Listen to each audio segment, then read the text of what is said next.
ಬಹಳ ಸುಂದರವಾಗಿರ್ತಕ್ಕಂಥ ವಿಷಯನ ಚಿಂತನೆಗೆ ಇಟ್ಕೊಂಡ.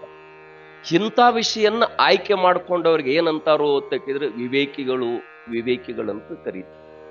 12ನೇ ಶತಮಾನದ ಬಸವಣ್ಣವರ ಕಾಲಘಟ್ಟದಲ್ಲಿ ಕಸ ಹೊಡಿತಕ್ಕಂಥವ್ರು ಕೂಡ ವಚನ ಸಾಹಿತ್ಯವನ್ನು ಬರೀತಾರತ್ತ ಕೇಳಿದರೆ ಪುಣ್ಯಾತ್ಮರೇ, ಅವರ ಬದುಕು ಯಾವ ಚಿಂತನೆಯಲ್ಲಿ ಇರಬೇಕು, ಅವರ ಜೀವನ ಯಾವ ಮಟ್ಟದಲ್ಲಿ ಒಯ್ದಿರಬೇಕು ಅಂತಕ್ಕಂಥ ಒಂದ್ಸಲ ಹಿಂದೆ ಹೋಗಿ ನೋಡಿ.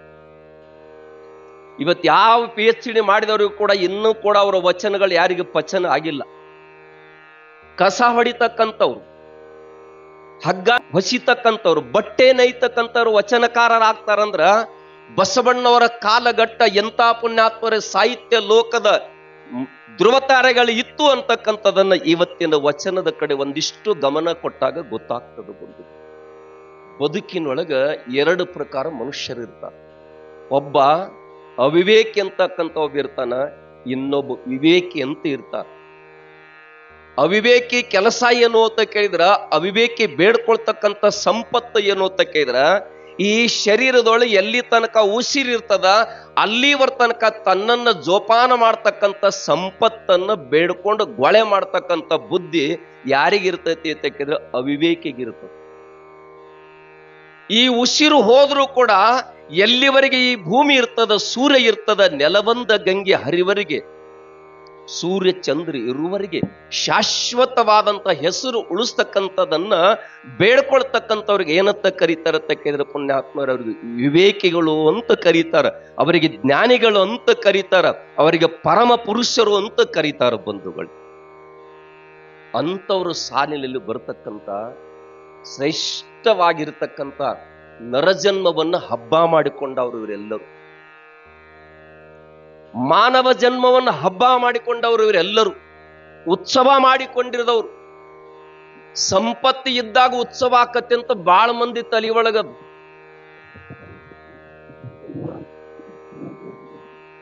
ಮನೆಯೊಳಗ ಐಶ್ವರ್ಯ ಇತ್ತು ಅಂದ್ರ ಬಂಧುಗಳೇ ಸಂತೋಷ ನೆಮ್ಮದಿಯಿಂದ ಇರ್ತೈತಿ ಅಂತ ಬಹಳ ಮಂದಿ ಕಲ್ಪನೆ ಕಟ್ಕೊಂಡಿರಿ. ಸಂಪತ್ತಿನಿಂದ ವಸ್ತು ತಗೋಬಹುದು, ರೊಕ್ಕದಿಂದ ವಸ್ತು ತಗೋಬಹುದು, ಆದ್ರೆ ನೆಮ್ಮದಿ ತಗೊಳಕ್ಕೆ ಅದಿಗೆ ಬರುವುದಿಲ್ಲ. ನೆಮ್ಮದಿಯಿಂದ ಬದುಕಬೇಕಾಗಿತ್ತು ಅಂತ ಕೇಳಿದ್ರೆ ಪುಣ್ಯಾತ್ಮರೇ, ಸಾಕಷ್ಟು ಮುಂದೆ ಹರಿದು ಹೋಗ್ತಿದಂದ್ರು ವಲ್ಲು ಅಂತಕ್ಕಂಥ, ಬೇಡ ಅಂತಕ್ಕಂಥ ಒಬ್ಬ ನಿಷ್ಠವಾಗಿರ್ತಕ್ಕಂಥ ಸಾಕು ಸಾಕು ಅಂತಕ್ಕಂಥದ್ದು ಯಾವನಲ್ಲಿ ವಿಚಾರ ಬರ್ತದ ಅವ ಮಾತ್ರ ಸಂತೋಷವಾಗಿರ್ಲಿಕ್ಕೆ ಸಾಧ್ಯ. ಸಂತೋಷವಾಗಿರ್ಲಿಕ್ಕೆ ಸಾಧ್ಯ. ಅವನು ಹೊಲದಾಗ ನಿತ್ಯ ದುಡಿತಕ್ಕಂಥ ವ್ಯಕ್ತಿ, ಚಾಕ್ರಿಯನ್ನು ಮಾಡ್ತಕ್ಕಂಥ ವ್ಯಕ್ತಿ, ಶ್ರೀಮಂತನ ಮನೆಯ ಕಿಟಕಿಯಿಂದ ನೋಡಿದ್ರೆ ಆತನ ಗುಡಿಸಲ ಕಾಣ್ತಿತ್ತು. 9 ಗಂಟೆಗೆ ಆತನ ಗುಡಿಸಲದ ಬಾಗಲು ಮುಚ್ಚಿತ್ತಂದ್ರೆ ಪುಣ್ಯಾತ್ಮರೇ, ನಸುಕಿನ 4 ಗಂಟೆವರೆಗೂ ಕೂಡ ಕದ ತರಿತಿಲ್ಲಾಗಿತ್ತು. ಸಾಹುಕಾರನ ಕಿಟಕಿ ಬಾಗಲ ರಾತ್ರಿ 2 ಆದ್ರೂ ಕೂಡ ಮುಸ್ತಿಲ್ಲಾಗಿತ್ತು. ಆ ಬಡವನಿಗೆ ನಿದ್ದೆ ಯಾಕೆ ಬಂತು, ಇವನಿಗೆ ಯಾಕೆ ಬರ್ಲಿಲ್ಲ ಅಂತ ಕೇಳಿದ್ರೆ ಪುಣ್ಯಾತ್ಮರೇ, ಬಹಳ ಇಲ್ಲ ವಿಚಾರ ಮಾಡ್ಲಿಕ್ಕೆ ಸಮಯ ಬಹಳ ಇಲ್ಲ. ನಾನು ನಿನ್ನಿನ ದಿವಸ ಕೊನೆಯ ಪಕ್ಷ 8ಕ್ಕೆ ಪ್ರಾರಂಭ ಮಾಡ್ರಿ ಅಂತೀವಿ. ನೀವೇನೋ ಭಾರತಕ್ಕ ಕೇಳ್ತಾರ, ಕರೆ ಹುಡುಗರು ಎಲ್ಲ ಮಕ್ಕೊಂಡಿರ್ತಾವ. ಪ್ರವಚನ 50 ವರ್ಷ ಆದವ್ರಿಗೆ ಹೇಳೋದು ಅವಶ್ಯಕತೆ ಇಲ್ಲ. 20 ವರ್ಷದ ಮಕ್ಕಳಿಗೆ ಒಳ್ಳೆ ದಾರಿಗೆ ತರಲಿಕ್ಕೆ ಈ ವೇದಿಕೆ ಬಹಳ ಮುಖ್ಯವಾಗಿ ಬೇಕಾಗಿ ಇವತ್ತಿನ ದಿನಮಾನ. 14 ವರ್ಷದ ಮೇಲಿನ ಮಕ್ಕಳಿಗೆ ಪುಣ್ಯಾತ್ಮರೇ ಸನ್ಮಾರ್ಗಕ್ಕೆ ಕರ್ಕೊಂಡು ಹೋಗ್ತಕ್ಕಂಥ ವೇದಿಕೆಗಳಾಗಬೇಕಾಗ್ಯಾವ. ಇದು ಮಾತು ಮಾರವ್ರ ಅಂಗಡಿ. ಇದು ಬಂಧುಗಳೇ, ಪ್ರವಚನ ವೇದಿಕೆ ಅಂದ್ರೆ ಮಾತು ಮಾರವರ ಅಂಗಡಿ ಅಂತ ಕರೀತಾರ. ಇಲ್ಲಿ ಮಾತು ಎಂತವ್ ಮಾರಬೇಕು ಅಂತ ಕೇಳಿದ್ರೆ ಮನೆಗೆ ಹೂವನ್ನ ತರ್ತಕ್ಕಂಥ ಮಾತು ಇರಬೇಕು ಹೊರತಾಕರೆ ಮನೆಗೆ ಪುಣ್ಯಾತ್ಮರು ಹುಲ್ಲು ತರ್ತಕ್ಕಂಥ ಮಾತುಗಳಲ್ಲಿ ಮಕ್ಕಳನ್ನು ಬೆಳೆಸಬಾರ್ದು ಅಂತಕ್ಕಂಥದನ್ನ ನಾವೆಲ್ಲ ಉದಾತ್ತವಾಗಿ ಚಿಂತನೆ ಮಾಡಬೇಕು. ಪುಣ್ಯಾತ್ಮ ಚಿಂತನ ಮಾಡಬೇಕು. 50 ವರ್ಷ ದಾಟಿದ ದೇಶ ಏನು ಬಯಸುವುದಿಲ್ಲ, ಆದರೆ ದೇಶ ಬಯಸ್ತಕ್ಕಂಥದ್ದು ನಿಮ್ಮಂತವರಿಂದ ಪುಣ್ಯಾತ್ಮ. ಅದಕ್ಕೆ 4 ಗೋಡೆಗಳ ಮಧ್ಯದಲ್ಲಿ ಭವ್ಯ ಭಾರತದ ಇತಿಹಾಸ ನಿರ್ಮಾಣ ಆಗ್ತದೆ ಅಂತಕ್ಕಂಥ ಮಾತ ಬರೀತಾರೆ. ತಾವೆಲ್ಲ ಗಮನ ಇಟ್ಟು ಕೇಳಿ. ನಮಗೂ ದೇವರ ಭೇಟಿಯಾಗ್ಯಾನ, ಬೇಡ್ಕೊಳಕ್ ಬಂದಿಲ್ಲ. ಯಾಕೆ ಬೇಡ್ಕೊಳಕ್ ಬಂದಿಲ್ಲ ಅಂತ ಕೇಳಿದ್ರೆ, ಸತ್ಯ ಯಾವ್ದ ಅಸತ್ಯ ಯಾವ್ದ ನಮ್ಗೆ ಚಿಂತನ ಮಾಡೋ ಗೋಜಿಗೆ ನಾವು ಹೋಗಿಲ್ಲ, ತಲೆ ಕೆಡಿಸ್ಕೊಂಡಿಲ್ಲ. ಮನುಷ್ಯ ಜನ್ಮ ಸಿಕ್ಕದ್ದು ಯಾತಕ್ಕಾಗಿ ಅಥವಾ ಒಂದು ಬಾರಿ ಕೂಡ ನಾವು ಅವಲೋಕನ ಮಾಡಿಲ್ಲ. ಬಹುತೇಕ ಮನುಷ್ಯ ಜನ್ಮ ಬಂದದ್ದು ಎದಕ್ಕಾತ ಕೇಳಿದ್ರೆ ಗಳಸಾಕ ಬಂದತ್ತನ ಇದನ್ನೇ ಹೊಂಟು ಬಿಟ್ಟಿದೀವಿ. 100 ಎಕರೆ ಇದ್ದವ್ 1000 ಎಕರೆ ಮಾಡ್ಲಕ್ ಹೊಂಟಾನ, 3 ಎಕರೆ ಇದ್ದವ್ 100 ಎಕರೆ ಮಾಡ್ಲಿಕ್ಕೆ ಹೊಂಟಾನ. ಪುಣ್ಯಾತ್ಮರಿ ಜಡಿಪಿದ್ದವ್ MLA ಆಗಬೇಕ ಕನಸ ಕಾಣಕತ್ತಾನ, ಮಂತ್ರಿ ಇದ್ದವ್ ಮುಖ್ಯಮಂತ್ರಿ ಇದೇ ಕನಸಿನಾಗ ಹೊಂಟ. ಆದರೆ ಇದ್ದುದ್ರೊಳಗೆ ತೃಪ್ತ ಜೀವನವನ್ನ ಮಾಡಿ ಸತ್ಯ ಯಾವುದು ಅಸತ್ಯ ಯಾವುದು ಅಂತಕ್ಕಂಥ ಆಲೋಚನೆಗೆ ನಾವು ಬಂದಿಲ್ಲ. ನಿಮಗೆ ಸತ್ಯ ಯಾವುದು ಅಂತ ಗೊತ್ತಾಗಬೇಕಾಗಿತ್ತಂದ್ರ 9 ಮಗ್ಗಿ ಅನಿಸ್ರಿ. 9 ಮಗ್ಗಿ, 9 2 8 1 ಕೂಡಿಸ್ರ 9, 9 3 7 2 ಕೂಡಿಸ್ರ 9 ಆತಿಲ್ಲ. ಇದನ್ನ ಕೊನೆವರೆಗೆ ಎಣಿಸ್ಕೊತ ಹೋಗ್ರಿ, ಅದು 9 ಬರ್ತದೆ. ಅದ 8 ಮಗ್ಗಿ ಅನಿಸ್ರಿ. 8 2 16, 6 1 ಕೂಡಿಸ್ರ 1 ಕಡಿಮೆನಾಯ್ತು. ಪುಣ್ಯಾತ್ಮರೇ, ಇವತ್ತು ನಾವೇನು ಗಳಸಾಕತ್ತಿದಿಲ್ಲ ಅಸತ್ಯವಾಗಿರ್ತಕ್ಕಂಥ ಸಂಪತ್ತು, ಇದು ಒಂದ್ ದಿವಸ ತನ್ನ ತನವನ್ನು ಕಳ್ಕೋತೈತಿ. ಶಾಶ್ವತವಾಗಿರ್ತಕ್ಕಂಥ ಸುಖವನ್ನು ಕೊಡ್ತಕ್ಕಂಥ ಸಂಪತ್ತು ಯಾವುದೈತಿಲ್ಲ ಅದರ ಕಡೆ ನಾವು ಹೋಗಬೇಕಾಗೈತಿ. ಸತ್ಯ ಅಸತ್ಯವನ್ನು ಯಾವ ತಿಳ್ಕೊಂಡಾನ, ತನ್ನ ವಿವೇಕ ದೃಷ್ಟಿಯಿಂದ ವಿಚಾರ ಮಾಡ್ಯಾನ, ಅಂತವ ದೇವರು ಮುಂದೆ ಕುಂತು ಭಗವಂತನ ಮುಂದೆ ಕುಂತ ಏನು ಬೇಡ್ಕೋತಾನೋ ಅಂತ ಕೇಳಿದ್ರೆ ಸಾಕೆನಿಸದ ಬೇಕೆನಿಸದ ಬೇರೊಂದನ್ನು ಬೇಕೆನಿಸದಲ್ಲ ಅಂತ ಸಂತೋಷವನ್ನು ಕೊಡ್ತಕ್ಕಂಥದ್ದು. ಅದಕ್ಕೆ ಹೇಳಿದ್ರು ಈ ಸಿರಿ ಆಣೆ ಕರಿ ಸಂಪತ್ತು ಏನೈತಿ ಅಂತ ಕೇಳಿದ್ರ ಇದು ಒಂದ್ ದಿವ್ಸ ನನಗೆ ಮೋಸ ಮಾಡತ್ತ. ಅಕಸ್ಮಾತ್ ಸಿರಿ ಸಂಪತ್ತೊಳಗೆ ಸುಖ ಇತ್ತಿತ್ತಂದ್ರ ಮಾವೀರ ಬುದ್ಧ ಮಧ್ಯರಾತ್ರಿ ಮನೆ ಬಿಡ್ತಿದ್ದಿಲ್ಲ. ಮಾವೀರ ಭಗವಾನ್ ಹೇಳಿದ ಆಸೆಯ ದುಃಖಕ್ಕೆ ಕಾರಣ ಅಂತ ಹೇಳಿದ. ಅದಕ್ಕೆ ಪುಣ್ಯಾತ್ಮರೇ ನಿಜಗೊಂಡ್ರೆ ಹೇಳಿದ್ರು 52 ಕೋಟಿ ಬಿರಾಡ ಬರ್ತೈತಿ ಅಂದ್ರೂ ಕೂಡ ಬಿಟ್ಟು ಶಂಭುಲಿಂಗನ ಬೆಟ್ಟ ಸೇರ್ಲಿಕ್ಕೆ ಕಾರಣ ಏನು ಅಂತ ಕೇಳಿದ್ರೆ ಆತ ತಿಳ್ಕೊಂಡ ಪರಮಾತ್ಮ ಅಕಸ್ಮಾತ್ ನನಗೆ ಆಶೀರ್ವಾದ ಮಾಡಬೇಕಂತ ನಿಂತ ಅಂದ್ರ ಏನನ್ನು ಕೇಳ್ಕೋಬೇಕು ಅಂತ ಕೇಳಿದ್ರ ಹಣವ ಗಳಿಸಬೇಕೆಂತಾದು ನರ ಜನರಿಗೆ ಕಾಣಿಸದಂತಾದು.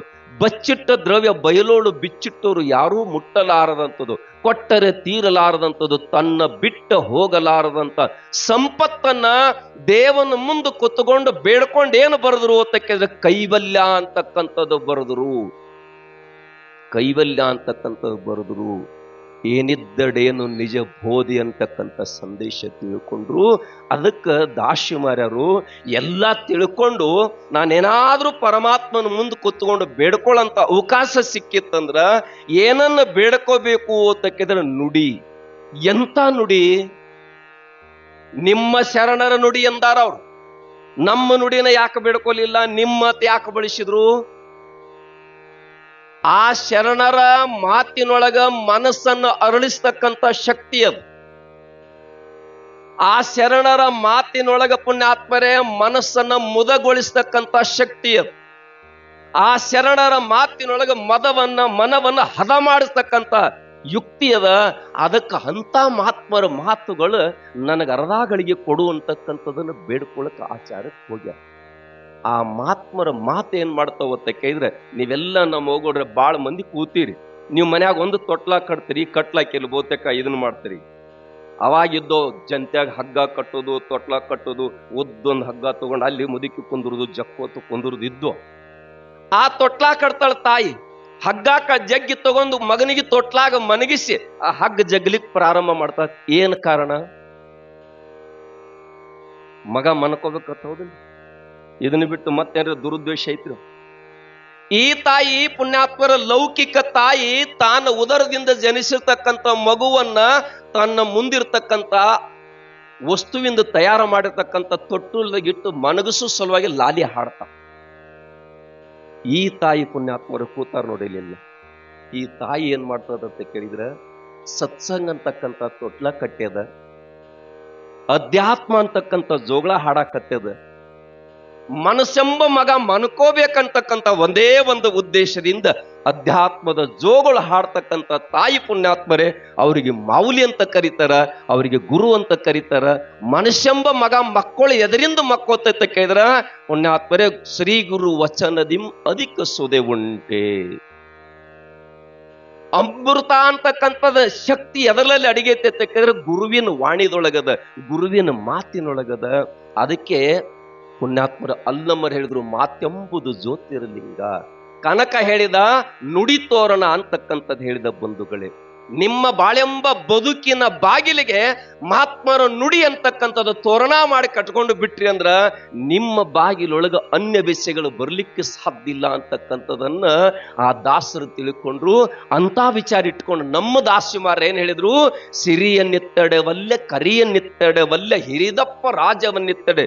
ಭಗವಂತನ ಮುಂದೆ ಇಂಥದೆಲ್ಲಾ ಕೇಳ್ಕೊಂಡ ಏನಾರ ಬೇಕಂದ್ ನಾವು ಕಡೆಗೆ ನಿನಗ ಆಣಿ ಕೊಡ್ತನವಲ್ಲಂದಿ, ಸಿರಿ ಬಂಗಾರ ಕೊಡ್ತಾನ ಒಂದಂದಿ, ಐಶ್ವರ್ಯ ಅಲ್ವಾ ಈ ದೇಶದ ಪ್ರಧಾನಿಯಾಗಿ ಮಾಡ್ತನು ಅಂದ್ರ. ಈಗ ತಪ್ಪಗಟ್ಟಾಗಿ ನಿಮ್ ನೆಲೆ ಒಬ್ಬನ ಪಂಚಾಯತಿ ಮೆಂಬರ್ ಮಾಡ್ತಂದ್ರ ನೀವೇನಂತೀರಿ? ದಾಸಿಮಾರ್ಯರು ಹೇಳ್ತಾರ ಇಡೀ ಬ್ರಹ್ಮಾಂಡದ ಒಡೆಯನಾಗಿ ಮಾಡ್ತಾನ ಬೇಡಕೊ ಅಂತಾರ. ನನಗ ಒಲ್ಲಂತ. ಯಾಕೆ ಒಲ್ಲ ಅಂತ ಕೇಳಿದ್ರ, ಒಂದು ವಿಚಾರ ಮಾಡ್ಬೇಕು. ನೀ ಹೆಂಗ್ ಬದುಕಬೇಕಂತ ಕೇಳಿದ್ರ, ನಿನ್ನ ಸಂಪರ್ಕ ಮಾಡಿದವರೆಲ್ಲ ಎತ್ತರಕ್ಕೆ ಹೋಗ್ಬೇಕು. ನಿನ್ನ ಸಾಮೀಪ್ಯಕ್ಕೆ ಬಂದವರೆಲ್ಲ ಭವಿಷ್ಯ ಪುಣ್ಯಾತ್ಮರು ಎತ್ತರ ಮಟ್ಟದಲ್ಲಿ ನಿಂತ ಅದನ್ನ ನೀ ಕಣ್ಣಿನಿಂದ ನೋಡ್ಬೇಕು. ನೀ ಮಾತ್ರ ಹಂಗ ಇರಬೇಕು. ಹಿಂಗ ನಿನ್ನಲ್ಲಿ ಇರ್ತಕ್ಕಂಥ ವಿಚಾರ ಬಂತಂದ್ರ ನೀನು ನಿಜವಾಗಿರ್ತಕ್ಕಂಥ ದೊಡ್ಡವಪ್ಪ, ನೀನು ಶೂನ್ಯ ಅಂತಕ್ಕಂಥದ್ದು ಕರೀತಾರೆ. ಅದಕ್ಕೆ ಬಂಧುಗಳು ಒಬ್ಬ ಕವಿ ಹೇಳ್ತಾನ, ಗುರುವೇ ನಾನು ಒಂದು ಸೊನ್ನೆ, ಎನ್ನ ಹಿಂದೆ ಅಂಕಿಯಾಗಿ ಬಂದರೆ ಅದಕ್ಕೆ ಬೆಲೆ ಇದೆ. ಅದಕ್ಕೆ ಬೆಲೆ ಇದೆ. ಅದಕ್ಕ ನೀನು ಹಿಂದ ಒಂದು ಅಂಕಿ ಇಟ್ರಂದ್ರ 10 ಆಗತಿ, ಅದ ಅಂಕಿ ತೆಗದ್ರಿ ಅಂದ್ರೆ ಶೂನ್ಯ ಆಗತಿ. ಹಂಗ ನಿನ್ನ ಸಂಪರ್ಕಕ್ಕೆ ಬಂದ ಅಂದ್ರ ಎತ್ತರಕ್ಕೆ ಹೋಗ್ಲಿ, ಅಕಸ್ಮಾತ್ ನಿನ್ನ ಸಂಪರ್ಕ ಬಿಟ್ಟಂದ್ರ ನೀನು ಮಾತ್ರ ಹಂಗ ಇರ್ಬೇಕಂತಕ್ಕಂಥ ವಿಚಾರ ಯಾರಲ್ಲಿ ಐತಿಲ್ಲ ಅವರಿಗೆ ಶರಣರು ಅಂತ ಕರೆದಾರ, ಅವರಿಗೆ ಸಂತರು ಅಂತ ಕರೆದಾರ. ಅಂತವ್ರ ಅನುಭವದ ಮಾತು ನನಗೆ ಅರಗಳಿಗೆ ಕೇಳಲಿಕ್ಕೆ ಸಿಕ್ಕಿತ್ತಂದ್ರ ಇದಕ್ಕಿಂತ ಐಶ್ವರ್ಯ, ಇದಕ್ಕಿಂತ ಬೆಲೆ, ಇದಕ್ಕಿಂತ ಅಧಿಕಾರ ಮತ್ತೊಂದು ಯಾವುದು ನನಗೆ ಬೇಕಿಲ್ಲ ಭಗವಂತ. ಈ ಅವಕಾಶವನ್ನ ಕೊಡು. ಆ ಅವಕಾಶಕ್ಕಾಗಿ ಜೀವ ಕಾಯ್ತಾ ಇದೆ. ಆ ಅವಕಾಶಕ್ಕಾಗಿ ನನ್ನ ಉಸಿರನ್ನ ಇಟ್ಕೊಂಡು ಕೂತೀನಿ. ಕೂಡಲ ಸಂಗನ ಶರಣರ ಬರಯಮಗೆ ಪ್ರಾಣ ಜೀವಾಳ ಅಂತ ತಿಳ್ಕೊಂಡೆ ಹೆಂಗ ಕೂತಾನ ಅಣ್ಣ, ಹಂಗ ನನ್ನ ಉಸಿರು ಯಾಕೆ ಇಟ್ಕೊಂಡು ಕೂತೀನಿ ಅಂತ ಕೇಳಿದ್ರ, ಒಂದು ಬಾರಿ ಕೃಷ್ಣ ಭಗವಂತಗೆ ಕೇಳ್ತಾನಂತ, ಮಕ್ಕಳ ನನ್ನ ಕಡೆ ಲಕ್ಷ್ಯ ಇಡ್ರಿ. ಮಕ್ಕಳಂದ್ರೆ ಪುಣ್ಯಾತ್ಮರ ದೇವರು ಅಂತ ಕರೀತಾರೆ. ಮಕ್ಕಳಂದ್ರೆ ದೇವ್ರು. ನೀವೇನವ್ರಿಗೆ ವಾರ್ನಿಂಗ್ ಮಾಡಬೇಡ. ಅಕಸ್ಮಾತ್ ದೇವರು ಅಂತ ನಾನು ಕರಿತಾ ಇದ್ದೇನೆ, ನಾ ಕರೆಯಕತ್ತಿಲ್ಲ, ಬಾಳ ಮಂದಿ ಕರೆದ. ಅವ್ರು ದೇವರಾಗಬೇಕು ಅನ್ನೋ ಇಚ್ಛೆ ಇತ್ತಂದ್ರೆ ದೇವ್ರಂಗ್ ಕೂಡಿರ್ಬೇಕು. ಮತ್ತ ದೇವ ಆಗ್ಬೇಕಂತ ಇಚ್ಛೆ ಆಯ್ತಂದ್ರ ಮುಂಜಾನೆ ಪುಣ್ಯಾತ್ಮರ ತಲೆ ಜಾಡಿಸೋದು, ಬೇವಿನ ಕಡ್ಡಿಲಿ ಬಡಿದು ಅದ್ರ ಕಡೆ ಹೋಗ್ಬೇಡ್ರಿ. ಏನ್ ಹೇಳಾಕತ್ತೀನಿ ಬಂಧುಗಳೇ, ಕೃಷ್ಣ ಭಗವಂತನಿಗೆ ನಾರದರು ಕೇಳ್ತಾರ, ಏನ್ ಕೇಳಿದ್ರು ಅಂತ ಕೇಳಿದ್ರೆ, ಪರಮಾತ್ಮನೇ ಮರಣಕ್ಕ ಮತ್ತು ಮೋಕ್ಷಕ್ಕೆ ಏನು ವ್ಯತ್ಯಾಸದ, ಎಷ್ಟು ಅಂತರ ಐತಿ? ಮರಣಕ್ಕ ಮತ್ತು ಮೋಕ್ಷಕ್ಕ ಎಷ್ಟು ವರ್ಷ ನಮ್ಮ ಊರಾಗ ಪ್ರವಚನ ನಡೆಸಿದು ಮುಖ್ಯ ಅಲ್ಲ, ಎಷ್ಟು ಬದಲಾವಣೆ ಆಗಿದೆ ಅನ್ನೋದು ತಿಳ್ಕೊಳಕ್ ಪ್ರಯತ್ನ ಮಾಡಬೇಕು. ಕೃಷ್ಣ ಪರಮಾತ್ಮನಿಗೆ ಕೇಳ್ತಾನ, ಮರಣಕ್ಕ ಮತ್ತು ಮೋಕ್ಷಕ್ಕೆ ಎಷ್ಟು ಅಂತರ ಐತಿ? ನಾ ಆರಂಭಕ್ಕೆ ಏನ್ ಹೇಳಿನಿ, ವಿವೇಕಿ ಮತ್ತು ಅವಿವೇಕಿ. ವಿವೇಕದಿಂದ ತಿಳ್ಕೊಂಡು ಸಂಪತ್ತು ಬ್ಯಾಡಂದವರು ಶರಣರು, ಅವಿವೇಕದಿಂದ ಬೆಡ್ ಹತ್ತಿದವರು ಪುಣ್ಯಾತ್ಮರು ಮಾನವ. ಅವಾಗ ಭಗವಂತ ಹೇಳ್ತಾನಂತ, ಈ ಉಸಿರಿದ್ದಾಗ ಆಸೆಗಳೆಲ್ಲ ಸತ್ತು ಅಂದ್ರೆ ಅದು ಮೋಕ್ಷ ಅಂತ. ಶರೀರದೊಳಗೆ ಉಸಿರು ಇರುವಾಗಲೇ ನಿನ್ನ ಆಸೆಗಳೆಲ್ಲ ಸತ್ತು ಅಂದ್ರೆ ಅದು ಮೋಕ್ಷ ಅಂತ ಕರೀತಾರ. ಆಸೆ ಇಟ್ಕೊಂಡು ಉಸಿರು ಹೋತಂದ್ರೆ ಅದಕ್ಕೆ ಮರಣ ಅಂತ ಕರೀತಾರ. ಎಷ್ಟ ವ್ಯತ್ಯಾಸ ಐತಿ ಅಂತ ಹೇಳಿದ್ರಂತ. ಅದಕ್ಕೆ ನಮ್ಮ ದಾಸಿಮಾರ ಏನ್ ತಿಳ್ಕೊಂಡಂತ ಕೇಳಿದ್ರ, ಈ ಶರೀರದೊಳಗೆ ಉಸಿರು ಕಾಲಕ್ಕನ ಈ ಆಸೆ ಅಂತಕ್ಕಂಥದ್ದು ಅಳಿದು ಈಶನ ಚರಣಕ್ಕ ನಾನು ಹೋಗಬೇಕು ಅಂತಕ್ಕಂಥ ವಿಚಾರ ಇಟ್ಕೊಂಡು, ಅದಕ್ಕೆ ಕನಕ ಹೇಳಿದ, ಈಶ ನಿನ್ನ ಚರಣ ಭಜನೆ ಆಸೆಯಿಂದ ಮಾಡಬೇಕು. ನನ್ನ ಆಸೆ ಏನು ಅಂತ ಕೇಳಿದ್ರೆ ನಿನ್ನ ಚರಣ ಭಜನೆಯನ್ನ, ನಿನ್ನ ಚರಣ ಸೇವೆಯನ್ನ, ನಿನ್ನ ಕೊಂಡಾಡೋದನ್ನ, ಅದು ನನ್ನ ಆಸೆ ಅಂತ ಆತ ಹೇಳ್ತಾನ. ದಾಸಿಮಾರ್ಯರ ಆಸೆ ಏನು ಅಂತ ಕೇಳಿದ್ರೆ ನಿನ್ನ ಅನುಭವದ ನುಡಿ ಕೇಳುವುದೇ ನನ್ನ ದೊಡ್ಡ ಆಸೆ ಅಂತ ಆತ ಹೇಳ್ತಾನೆ. ನಮ್ಮ ಜಾನಪದ ಗರತಿ ಸಹಿತ ಹೇಳ್ತಾಳ್ರಿ, ನಮ್ಮ ಜಾನಪದ ಗರತಿ ಸಹಿತ ಹೇಳ್ತಾಳೆ. ಆವಾಗ ಬೀಸು ಕಲ್ಲಿನ ಮೇಲೆ ಹಾಡ್ತಿದ್ರು. ಈಗೆಲ್ಲ ಪುಣ್ಯಾತ್ಮನ ಮನ್ಯಾಗ ಶ್ರೀಮಂತ ಕಾರ್ಯ ಮಾಡ್ಬೇಕಾದ್ರೂ ಅದಕ್ಕೆ ಮೊಬೈಲ್ನಾಗ ಒಂದು ಚುಚ್ಚಿ ಹುಟ್ಟಿರ್ತಾರ, ಅದು ಚಂತನ ಒದರ್ತೈತಿ. ಈ ಗುಡಿಯಾಗ ಬಿ ಪುಣ್ಯಾತ್ಮರೇ ಓಂ ನಮ ಶಿವಾಯ ಜಯರಾಮ ಶ್ರೀರಾಮ ಮಸ್ಸಿನ ಒದರ್ತೈತಿ. ಆ ಮಸ್ಸಿನಕ್ಕೆ ಮೋಕ್ಷ ಆಗ್ತೈತಿ, ಎದಕ್ಕೆ ಮೋಕ್ಷ ಗೊತ್ತಿಲ್ಲ. ನಾಲಿಗೆನಕ ಬಂದಾಗಿ ಬಿಟ್ಟವ. ಎಂತ ಅದ್ಭುತ ಹಾಡಿದ, ಹಾಡಿದೊಡೆಯನ್ನೊಡೆಯನ ಹಾಡುವೆ, ಬೇಡಿದೊಡೆಯನ್ನೊಡೆಗೆ ಬೇಡಿವತ್ತು ಅವ್ರು ಹಾಡಿದ.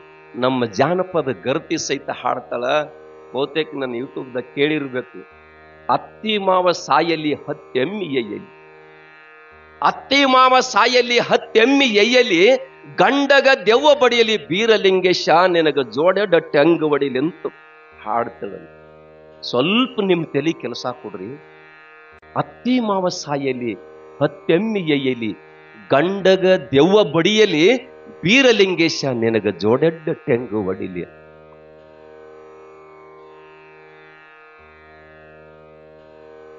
ಪುಣ್ಯಾತ್ಮರೇ, ನಮ್ ಜಾನಪದ ಗರತಿ, ಜಾನಪದ ಸಾಹಿತ್ಯ ಎಂತ ಅಧ್ಯಾತ್ಮ ಅಡಿಗೈತೆ ಅನ್ನೋದಕ್ಕ ನಾನು ಈ ಮಾತಾ ಹೇಳ್ತಾ ಇದ್ದೆ. ಮಾವ ಕೇಳ್ಕೊಂಡ, ಪಂಚಾಯ್ತಿ ಕಟ್ಟಿಗೆ ಬಂದ್ರು, ಗೌಡ್ರ ನಮ್ದೊಂದು ನ್ಯಾಯ ಐತಿನಿ, ನಾಳೆ ಪಂಚಾಯ್ತಿ ಸರಿಸ್ರಿ ಅಂದ್ರು. ಏನು ನ್ಯಾಯದ? ನಮ್ಮ ಸೊಸಿದ ಕಾಗದ ಕೊಡೋದೈತಿ ಅಂದ್ರ, ಸೊಸಿದ ಕಾಗದ ಕೊಡ್ಬೇಕ್ರ ಮಗ ಬರ್ಬೇಕಾಗ್ತದೆ. ವಿಷಯದ ಕಡೆ ಗಮನ ಕೊಡ್ರಿ.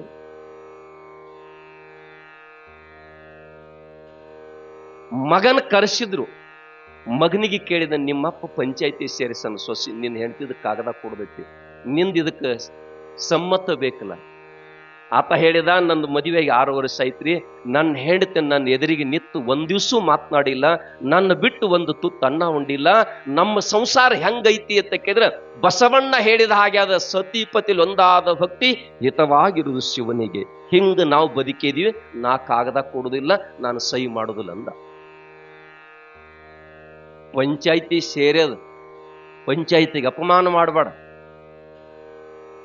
ನಾನು ಬಂದಿನಿ, ನಂದು ಮರ್ಯಾದೆ ತೆಗಿಬೇಡ. ಗೌಡ್ರ, ಇದನ್ನ ಕೂಡಿಸಿದವ್ರು ಯಾರ್ರಿ? ನಮ್ಮಪ್ಪ. ಮತ್ತ ನಮ್ಮಪ್ಪಂದ ಕಾಗದ ಕೊಟ್ಟು ಬಿಡೋಗ್ರಲ್ಲ, ನಂದ್ಯಾಕ ಕಾಗದ ಕೊಡ್ತೀರಿ ಅಂತ ಕೇಳಿದ. ಅವಾಗ ಮಾವನ ಕರೆದ ಗೌಡ ಕೇಳ್ತಾನ, ನೋಡಪ್ಪ, ನೀನು ಸೊಸಿ ಕಾಗದ ಕೊಡುವಂಥದ್ದು ಏನ್ ತಪ್ಪು ಮಾಡಿ ಅವಳು? ಅಲ್ಲೇ ನಿಂತಾರ ಕೇಳ್ರಿ.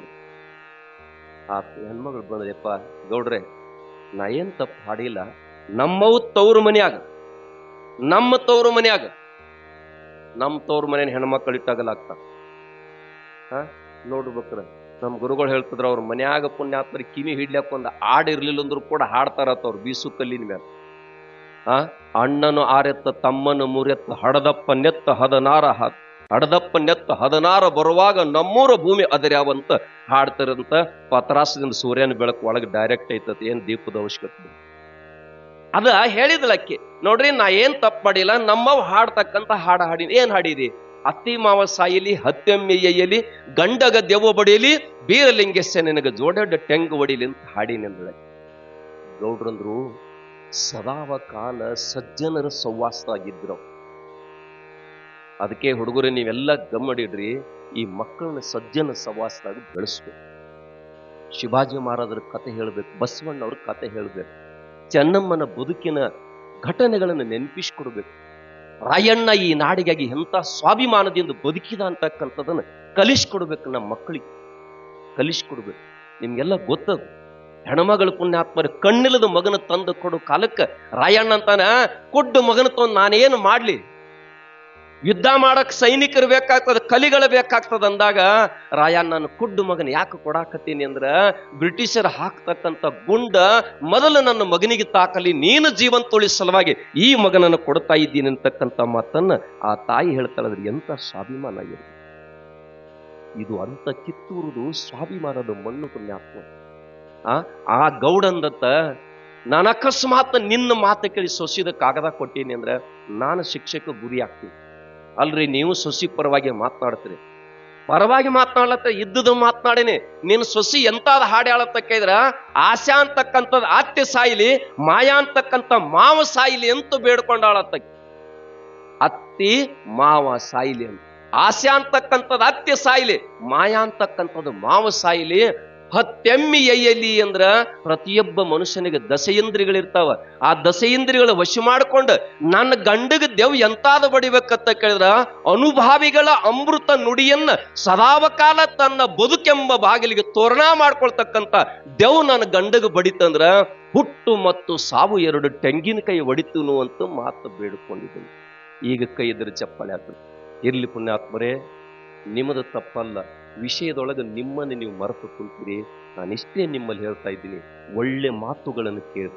ಮಾತು ಹೆಂಗಿರ್ಬೇಕು ಅಂತ ಕೇಳಿದ್ರೆ, ಕೆಂಪು ಬಟ್ಟೆ ಅವರೇ ಹೇಳಿ, ಬಿಳಿ ಬಟ್ಟೆ ಅವರೇ ಹೇಳಿ, ಯಾರು ಹೇಳ್ರಿ, ಅಧಿಕಾರ ಇದ್ದವ್ರು ಹೇಳಿ, ಅಧಿಕಾರ ಇಲ್ದವ್ರು ಹೇಳ್ರಿ. ಆದ್ರೆ ಅವ್ರ ಮಾತನ್ನ ಕೇಳ್ತಾ ಕೇಳ್ತಾ ಮನಸ್ಸು ಅರಳುತ್ತಿತ್ತಂದ್ರ ಅದಕ್ಕೆ ಪುಣ್ಯಾತ್ಮರೇ ಮಾತ್ಮರ ವಚನ ಅಂತ ಕರೀತಾರ. ಮನ ಕೆರಳುತ್ತಿತ್ತಂದ್ರ ಅವ ಮಾತುಗಳಾಗೋದಿಲ್ಲ. ಅಂತ ಮಾತನ್ನ, ಅಂತ ನುಡಿಯನ್ನ ನನಗೆ ಕೇಳಾಕ ಒಂದು ಗಳಿಗೆ ಅವಕಾಶ ಕೊಟ್ಟು ಬಿಡು ಭಗವಂತ ತಿಳ್ಕೊಂಡು ಭಗವಂತನ ಮುಂದೆ ನಿವೇದನೆ ಮಾಡಿಕೊಂಡಿರ್ತಕ್ಕಂಥ ಪುಣ್ಯಾತ್ಮರನ್ನ ನೆನಪಿಸಿಕೊಳ್ಳುವುದನೇ ನಮ್ಮ ಭಾಗ್ಯದ ಅಂತ ಭಾಗ್ಯ ನಮಗೆಲ್ಲ ದೊರಿಲೆ ತಳಿ ಸಂದಲ್ಲಿ ಆಶಿಸಿ ಮತ್ತೆ ಪರಮ ಪೂಜ್ಯರು ತಮಗೆಲ್ಲ ಆಶೀರ್ವಾದವನ್ನು ನೀಡ್ತಾ ಇದ್ದಾರೆ. ಅಂತ ಆಶೀರ್ವಾದ ನುಡಿಯನ್ನ ನುಡಿತಕ್ಕಂಥ ಸಂದರ್ಭದೊಳಗೆ ಮಕ್ಕಳೆಲ್ಲ ಲಕ್ಷಿಟ್ಟು ಕೇಳಬೇಕು. ಯಾಕೆ ಉಗಮಾಗೈತಿ ಅಂತ ಕೇಳಿದ್ರೆ, ಇವರು ಕೂಡ ದೇವ್ರ ಮುಂದೆ ಕೂತು ಬೇಡ್ಕೊಂಡಾರಪ್ಪಗಳು. ಇವರು ಏನು ಬೇಡ್ಕೊಂಡಾರತ್ತ ಕೇಳಿದ್ರೆ, ಪರಮಾತ್ಮ ಮಾಳಿಂಗರಾಗಿ ಪರೀಕ್ಷೆಗೆ ಮಾಡೋ ಸಲುವಾಗಿ ಪುಣ್ಯಾತ್ಮರೇ ಕೀವನೆತ್ತರ ಸೋರ್ಸ್ಕೊಂಡು ಧರಣಿಗೆ ಬಿದ್ದಂತ ಸಂದೊಳಗೆ ಸ್ವತಃ ತನ್ನ ನಾಲಿಗೆದಿಂದ ನೆಕ್ಕಿ ಶುದ್ಧ ಮಾಡಿದ. ಆ ವಾಸ ತಗೊಂಡು ಗುಡಿಯಾಗ ಬಂದ. ಬೀರಲಿಂಗೇಶ ಹೇಳಿದ, ಎಂಥ ದುರ್ಗಂಧ ತಗೊಂಡು ಬಂದಿದೆ ಅಂದಾಗ ಆ ದುರ್ಗಂಧ ವಾಸ ಹೊರಗು ತೆಗೆಯುವ ಸಲುವಾಗಿ ಕೈಯಾಗ 2 ಅಲಗು ತಗೊಂಡು ಜೋಡ ಅಲಗದಿಂದ ತನ್ನ ಕರಳೆಲ್ಲ ತೆಗೆದು ಕೈಗೆ ಸುತ್ತಾನೆ. ಪಾರ್ವತಿ ಕುಂತು ನೋಡಿ ನಡಲಿಕ್ಕೆ ಆರಂಭ ಆಗ್ತಾಳೆ. ನೋಡಂತೇಳಿ ಅವಾಗ ನಿನ್ನ ಭಕ್ತಿಗೆ ಮೆಚ್ಚಿನಿ ಬೇಡ್ಕೊ ಅಂತ ಹೇಳಿದ್ರಂತ. ಅವಾಗ ಭಗವಂತ ಬೇಡ್ಕೊಂಡಂತ ಭಕ್ತರಿಗೆ ಭಾಗ್ಯ ಕೊಡು, ಮಕ್ಕಳಿಗೆ ಬಡತಾನ ಕೊಡು ಅಂತಕ್ಕಂಥದ್ದು ಬೇಡಿಕೊಂಡಿರ್ತಕ್ಕಂಥ ಇದು ಭಂಡಾರದ ಪರಂಪರೆ. ಪುಣ್ಯಾತ್ಮರೇ, ಯಾರ ಭಂಡಾರ ನಂಬುತ್ತೀರಿ ಅವ್ರ ಮನೆಯೊಳಗೆ ಬಂಗಾರದ ಹೊಗೆ ಹಾಯ್ತದ ಅಂತಕ್ಕಂಥ ಮಾತು ನೀವೆಲ್ಲ ನೆನಪಿಟ್ಟುಕೊಂಡು ಅಂತ ಭಂಡಾರದ ಭಗವಂತನನ್ನ ನಿಮ್ಮೂರಿಗೆ ಬರಮಾಡಿಕೊಂಡಿರಿ. ಯಾವಾಗಲೂ ಪುಣ್ಯಾತ್ಮರಿ ಹುಣಸಿಕಟ್ಟಿ ಗ್ರಾಮಕ್ಕೆ ಭಂಡಾರದ ಪುಣ್ಯಾತ್ಮರ ಬಂಗಾರದ ಬೆಳಕಾಗಿ ನಿಮ್ಮೂರಿಗೆ ಲಭಿಸಲಿ ತಿಳ್ಕೊಂಡು ಮತ್ತೊಮ್ಮೆ ಹೃದಯ ತುಂಬಿ ಹಾರೈಸಿ ಎಲ್ಲ ಪರಮ ಪೂಜ್ಯರಿಗೆ ವಂದಿಸಿ ನನ್ನ ಮಾತ ಪೂರ್ಣಗೊಳಿಸ್ತೀನಿ. ಎಲ್ಲರಿಗೂ ಶರಣಾರ್ಥಿ.